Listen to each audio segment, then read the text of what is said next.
Um, 29th of January at 12:10. Just got home from Bridgeley Church and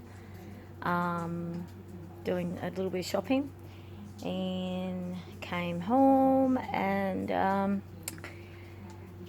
um, still to unpack the shopping. And yeah, I was just walking. I put my hair up because my hair was down when I was at church. I was just walking around and this heaviness just kicked in. I was like, whoa. Oh, I did a prayer, like, please take this pain from me, God. And then I thought, oh, I'll ring one of my friends, Mr. Brad, to see how his Sunday's going, just have a quick chat with him. But he didn't answer. And then I thought, oh, you know what? Yeah, I'll do a video just because reaching out to you all, if I choose to post this on my YouTube, if this was a live, I'd be reaching out to you all straight away right now. But as a video, I may or may not post it. So I'm sort of half talking to you all. Oh, but yeah. You know, I saw her at the end of church, one of my friends, and I chatted for a while, and she asked me about some stuff that's pending, and just did a check-in with me, various things. And then Simon just out of the blue goes, my cousin died. My cousin just died. And I, whoa, that was something I didn't expect to hear that just out of the blue. And then, yeah, his cousin died 2 days ago from falling off. He was rock climbing and must have lost his footings, or I don't know the whole story. But what I do know is that death can hit us anytime soon. This little boy, I think he's 9. So him and his mum and I, we all held each other, and I just thought it was really cool. I said, thanks for sharing that. Like, so he had this deep grief, and he was like, my cousin died, and he just had to tell me. And it's like he just said it, didn't do any preamble, he just said it, my cousin died. And the way he said it was so sort of soft and just matter-of-factly sort of. There was sadness in his eyes. Actually, at that moment, there wasn't sadness, sorry. There was just a matter of fact, my cousin just died. And I was like, what did you just say? Because I did. And then he goes, my cousin died. And then I said, oh. Oh, he goes, I said, what, recently? He goes, yeah, like 2 days ago. I went, oh, wow. And then I said, do you want a hug? And then he started to cry. And then him and his mum and I hugged each other for a while. And then the mum was crying for a while as well, because that's obviously her nephew. And anyways, I just sort of, it was an interesting experience, that honesty, that candidity of a deep emotion. But the way he expressed it initially was basically letting me know without putting the deep emotion in. I found that quite interesting. It wasn't until I showed him that I was really, really like, whoa, and then which I'd hug, that he actually let the emotions come out. So I thought, I've been thinking about that little boy, and yeah, every time I see him, he's just such a wonderful little child, and his parents are amazing, and yeah. Anyways, and then I came home, and obviously the mum's praying for me for this experience that I've got to go through tomorrow, which is not the best experience, and I haven't been getting the right support from all the different departments that I should have been getting the support from. Because what I have found is the system really lets people down. The medical system, the legal system, anything to do with the old way of being, anything to do with governments basically doesn't seem to work. It doesn't seem to have much humanity in it. But people and God do. So that's where we get our support from. Sometimes we can find a good doctor. They're very rare. Or a good mental health professional. Maybe if they started the job off early, maybe when they first started, they had that their energy levels were high, their care factor levels high. But it seems like a lot of people, the longer they're in certain jobs, the more they lose their humanity. And then when we go to them to get some humanity, when we're so, like when things are really hard for us, they don't really seem to be able to give it. So you've got to go God. It's like God's the only one that can really give it to us. So anyways, this is my yard from my deck. I won't show the bin, sorry, it's full. But it's just full, beautiful. It's cool. It's really hot here, but this yard is cool. And these mature trees were already here, of course. It's one of the reasons why my husband and I bought this property. And I've planted quite a few hundred trees and shrubs since then, so it's going to be even more amazing. Like each year that goes by, it's going to look more and more and more amazing. And this brings me to the crux of this dream of this house and what I'm working through and the pain in my gut, you know, like I just want to show you this little area here, which I think is really beautiful too. Yeah, the pain in my gut. I come home and yeah, this is my home, guys, and I've discussed this with you quite a few times. Radical acceptance. Yes, this is my home, and yes, isn't it wonderful? And it's just such a hard reality to truly be truly happy here and truly grateful here when it's just me and the animals, and I'm not sharing it with my husband. It's like see, my friend that I saw today, she's got 2 children and a husband, and I think they've got animals as well. So you have to understand that when people have like, my animals should be enough and God should be enough. This is where I get, come on, Nadina, pull yourself up. Why can't you just have this? One of the main reasons why I don't have this raw, yeah, la, la, la, la joy is because my husband hasn't even actually had the courtesy to say, Nadina, the marriage is over, I'm moving on, I've decided to leave, Northam's too hard for me, renovating an old house is too hard for me, you're too inspired, you just want to make life work too much, I just want to sit back, play computer games and watch YouTubes and sleep. And I was doing that before when I told you, yeah, let's move on, let's do this and let's dream big. And then I thought that's what I wanted, but then I realised I didn't. I realised by dreaming big that actually what I really want is what I had before I brought you into my life and married you and started this whole new life in Northern. Like what I actually had before that I thought I didn't want, which was sitting in my little vanilla unit and my life just slipping by and not doing anything with my life. Like when I was complaining about that reality and I wanted to step up and move on and do something different with my life and start actually singing and reinvent myself and, you know, actually to start being creative and actually, you know, feel like I've done something of purpose with my life. Well, when I actually stepped up into that, I realised, oh, it scared me. No, it's not what I want. And I'm sorry that I dragged you into my fantasy. I'm sorry I dragged you into this dream. I felt like it was true too, so no wonder you believed me. You're not a fool for believing me. I was very convincing because, yes, of course, I believed it for myself as well. Up until I realised it involved effort and work. And all I really want to do is be lazy and sleep and play my computer game of the last 14 years, the same computer game. And just watch the same YouTube channels or the same things that I sometimes listen to, half the time fall asleep to. And yeah, I am whistling the rest of my life away, but that's what I realised, that's what I want to do. So I'm sorry that I you know, disrupted you from your life that you had and brought you into this whole new world of living with me. Thank you for dreaming big with me. Thank you for giving me the opportunity.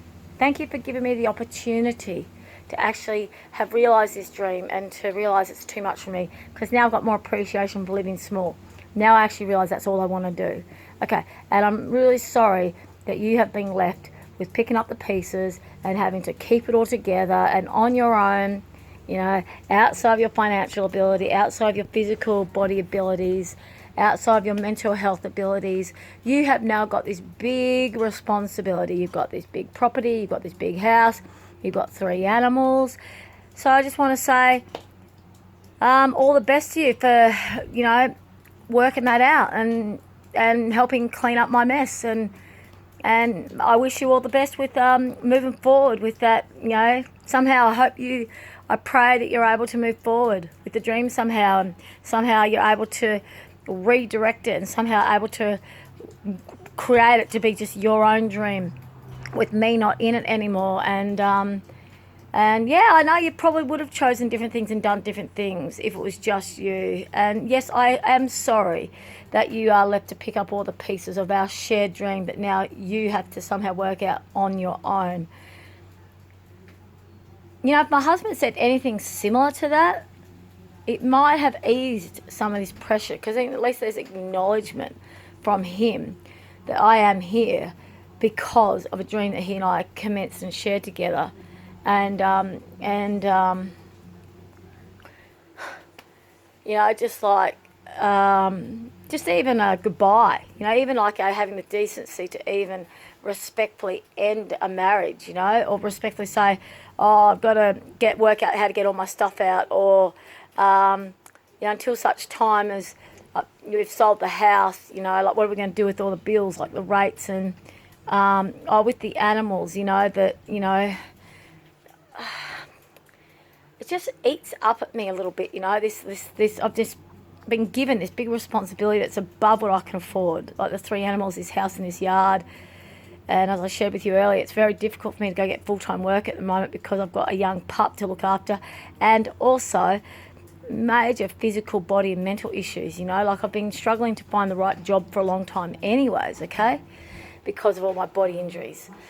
Anyways, I'll show you what I'm up to now, because my heart is just so sore. It's just breaking. But so last night I got the first coat of paint on the kitchen wall, and I don't know if you can see it.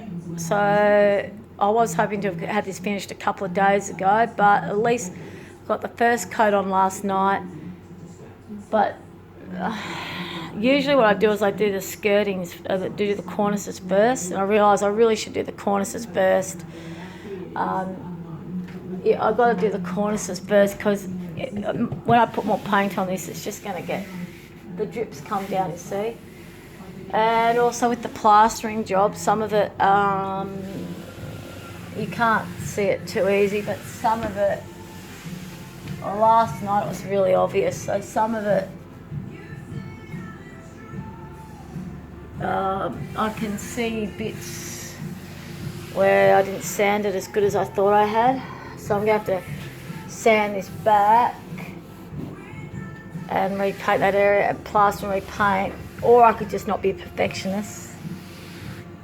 So that's getting there. And with that being set up, then I can put the fridge and the cupboard, you know. And last night I also worked on Vision Christian Radio. I'll just turn it down. Messages of Hope. First thing I did when I came in was put the radio on. God, I could just feel this, like I come here and I just go, I can barely breathe. This whole house in this property is so it just riddles me with anxiety at the moment, until such times it's really difficult, Emma. Please pray for me. It's so hard sometimes to get through each day. Because this is my reality, so I touched this up because I realised the flashing tape was coming through. But you can see I did more plastering around the window frame and the touch up of here. So now that is all ready. That's had its second coat. All the holes are filled in. And that now can be sanded back. So I've got to put my work clothes on. And so you can feel I filled all this up last night as well. Don't know if you can see it in there. So that's all ready to go to be sanded, and then that is finalised. And then of course, you know, I've still got to do the window frame. So it's really, really, really close to being able to paint it. And then, you know, once I've, you know, this, won't this open? So this, oh, that's hot. No, I'll keep that window shut, sorry. I was going to open the window, but then I realised it's a lot of hot air coming through there, so I won't. So basically, just got to sand this back, and then that's all ready. I might have to do a tiny bit more masticing. I've got, you know, more, but maybe that's got to, obviously I've got to still do more up here. You know, the gaps in here. I've still got to, you know, like fill up all in here and touch up this window frame, but it's once I start, usually what happens for me, once I get into a zone, I'm okay. So that's why this video is so important, because I'm reaching out to you all now, and if I upload this on my YouTube, like now, make a cup of coffee and then upload it, like put my shopping away, which I haven't even put away yet because I just turned up and felt this. And the first thing I did was turn the Vision Christian radio on and then ring my friend Brad, but he wasn't available, and then thought I'd ring you guys, video talk to you guys. See, I don't feel lonely per se because I have God, and I don't feel lonely completely because of course I have the animals, like look at them. They're having a little rest now, it's pretty hot here. But I, you know, like I'm really floundering, guys. I've got washing clothes, clean washing there to fold.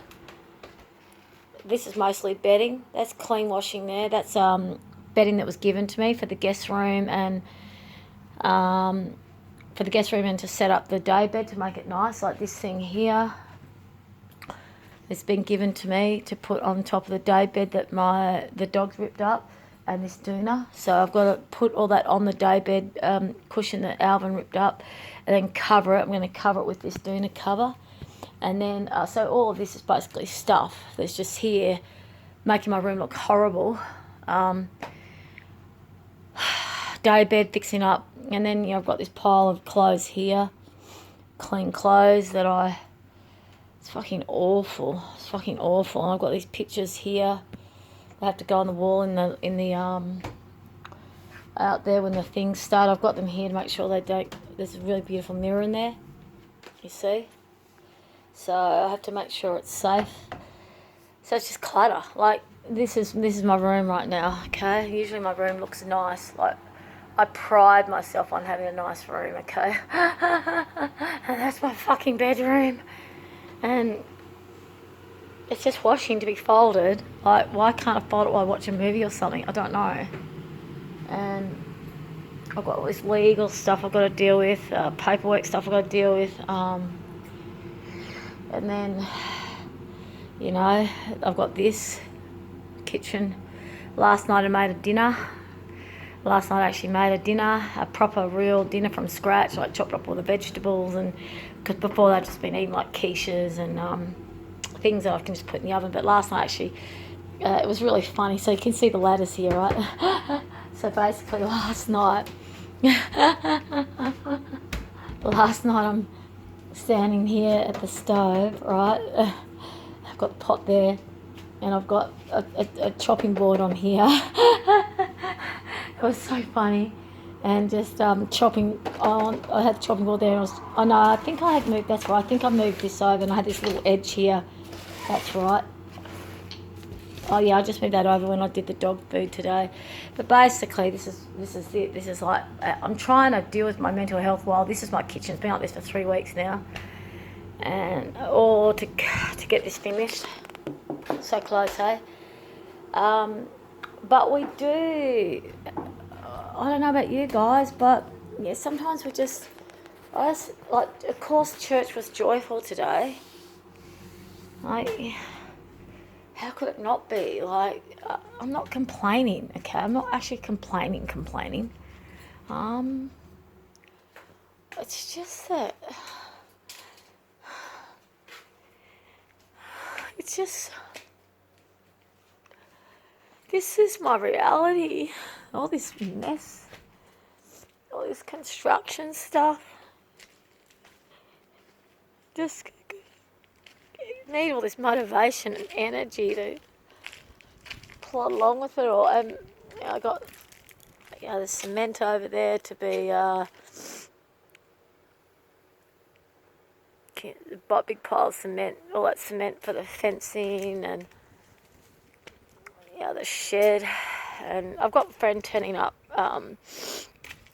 to help me out, but I keep telling her not to come up until the kitchen's ready, you know. I can't do it. I can't have her up here. This is once a really nice love seat and a day bed. A love seat that had cushions all over it that's ruined because the dogs, this is the last two. Just want beauty everywhere, you know.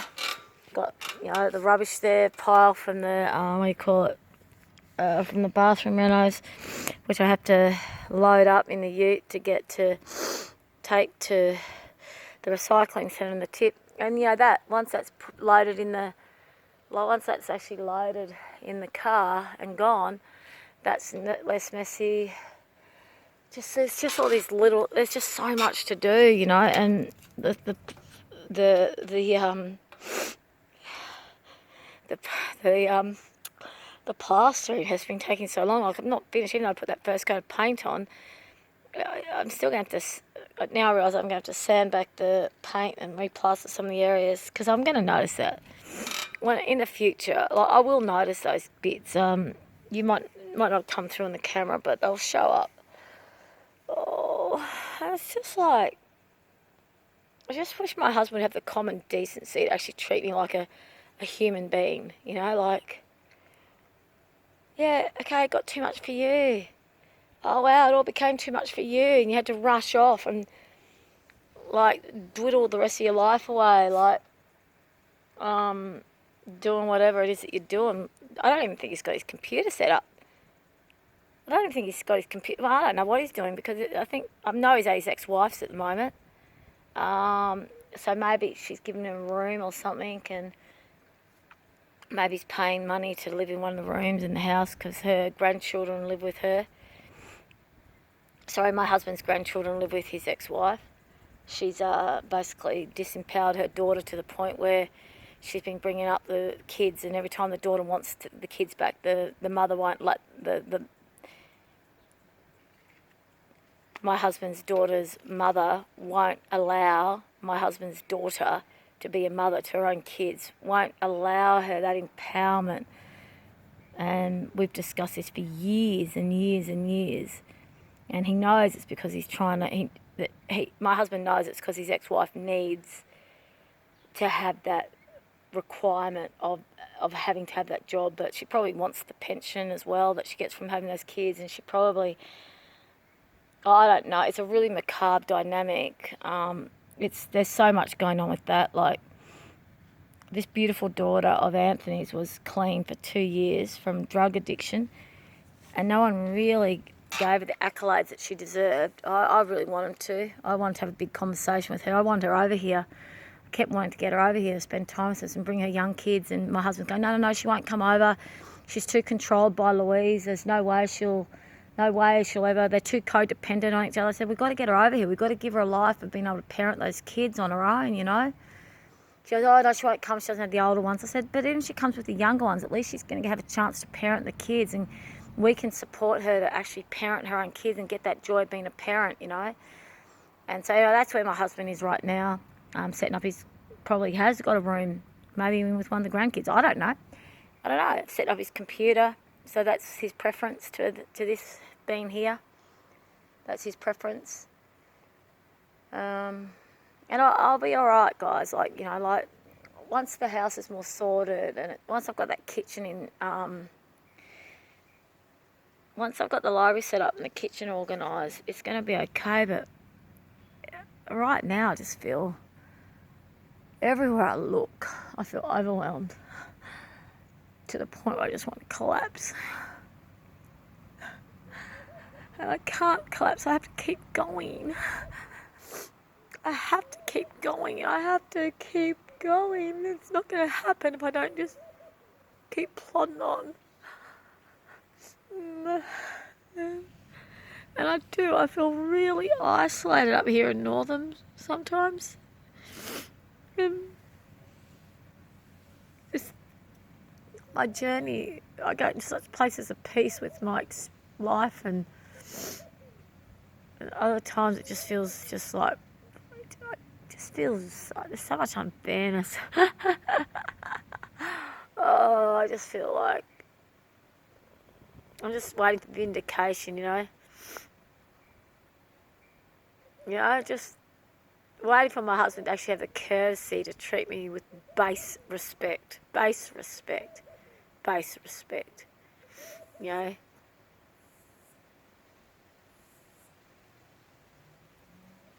don't think I've ever been treated so cruelly and so horribly by anyone in my life, and I've had a lot of abuse in my life. But this psychological abuse, this neglect, this silent treatment, this discarding discarding of me, like just drop me, the animals and the house, everything, just drop it all, run away, like just this non-committed, attitude, like just, not even making sure that the animals are okay, not even making sure that the animals are okay. Like, wow, what did they do to him to deserve for him to run away and discard them? But it's obviously, I think it's what he's done his whole life. I don't think he's ever committed to anything or anyone, including himself, in his whole life. And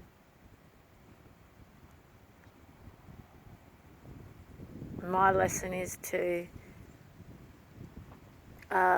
just I realise I have to keep on keeping my heart open from a place of love. Like, so tricky, I just realise that God has brought me into his life to help teach him love. I think he's got to learn how to love himself. And I think through loving himself, then he'll start to be able to love his children more. He'll be able to step up for his daughter. We've got the ability to help his daughter out with her kids. Step up and really be there for the animals. Maybe even step up to be there for his son. He's got major anxiety issues and has never really known his dad anyway. They don't really have a really great relationship. Maybe step up for his son. Step up to his family for sure and hold them to account maybe. And then maybe step up into the dreams that we originally had, and then being of service to God, and actually really, and stepping up to me, like stepping up as a man and stepping up as a husband. Stepping up as a husband and actually really being the man that he can be in God's grace, and actually really allowing him and I do all our creative pursuits, which is around music and words and writing and healing, really allow, and art and craft, like woodwork, and there's so many, this property, we bought this property because of all the outbuildings, because of all the possibilities, just fucking stop being so scared of dreaming big. That's what I just beg him to realise he's capable. He is so capable. He is so capable of living this dream that he really inspires. And when he talks about it, he gets this beautiful glow in his eye and he just comes alive, It's the saddest thing about all this, guys, is that, how miserable you think I look? He would be 70,000 million times more miserable, okay? Because he's slow suiciding. And it breaks my heart. It breaks my heart that I'm in pain because he can't step up and honour living a beautiful life with us as husband and wife at the moment, if ever. But more so that he shortchanges his own life. He shortchanges... It just breaks... Because I love this man with my heart and soul, right? It just breaks my heart watching how he acts and treats me. And this is a reflection of how he feels about himself, obviously, and that's why I've got to keep plodding along, peoples.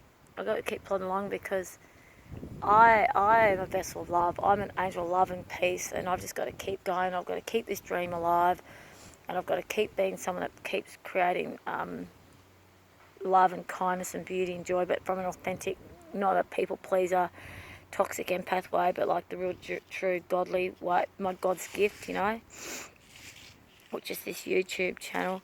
So basically, from this video, if I even choose to post it, just get from it that when I rang you, I had this feeling, and now I feel a lot more calm, because from that chatting with you for that last half an hour, I went from a place of despair and self-pity and, it's all too much, I feel so, to, this dream. I am an angel love. I've got to keep going. I am, my position in all of this, my part in all this is to create a beautiful, loving space. Like that chalet up the back, that donga up the back there is going to be the retreat space. I'll have clients in for 2 or 3. There'll be stays there for 3 nights, and they'll be doing some 24/7 work. And I've already got people lined up as facilitators, like people who are going to be part of the care team. there's a lot of people in my life that want this vision to come true. It's really easy. Just zone the building as a, get it rezoned so I can do some businesses from here. Get the spaces created. I've already got the therapy, the curriculums and the programs pretty much mostly created in my library, which upon unpacking everything I'll be able to actually access. So it's all happening, guys. I just got to keep my faith, got to keep my faith, and this is what I need to focus on today. I've got to keep focusing on this kitchen. First of all, focus on unpacking the shopping that I just did today. And what a blessing, what an actual amazing blessing to be able to go and do some shopping today, half with vouchers and half with some of my own money. So real blessing, real blessing to have food to put away. And then also keep going on with this room in here, because this room is closer than it might look to you guys. And once paint goes up, it makes a big difference. Like it's usually 95% prep, 9% prep, 10% painting. But you got to paint. You got to do it well. You got to paint prep proper, and you got to paint proper, or it's no point in doing that. But that's why I can't take shortcuts with this, because you can't see it. But anyways, when I get the floodlight on here, I'll have a decent look. I might be able to get away with, the more I look at it in the daytime, I realise it's not as bad as it looked. With the floodlight on it, though, it looked pretty obvious, but you have to, who has a floodlight on normal? So this is the normal lighting, okay? Now, that will be the normal lighting, all right? Now, this is the floodlight. I know this video is about to end. That's the floodlight. So you have to realise that a floodlight is not... Yeah, now looking at this again, I think it's gonna... I don't think I need to sand it back. I think I'll just be able to do the second coat. That would be nice. And as far as the cornices go, I think I might just let that go for the moment and just do the cornices another time, hey? I think I need some time out. I need to get my kitchen in order. I can pull everything back in the middle to do the cornices in a couple of months, hey? And then just touch up anything that... I have to empty out the cupboards, though, that, don't you, to move the things in the middle. But so be it. I just need a break. I just need a good kitchen for a while, I think. Okay. Love you all. Thank you for listening again, and give me feedback. And I hope you got something from this. Like, these deep, heavy feelings, we talk honestly, we keep praying to God. We can get through it.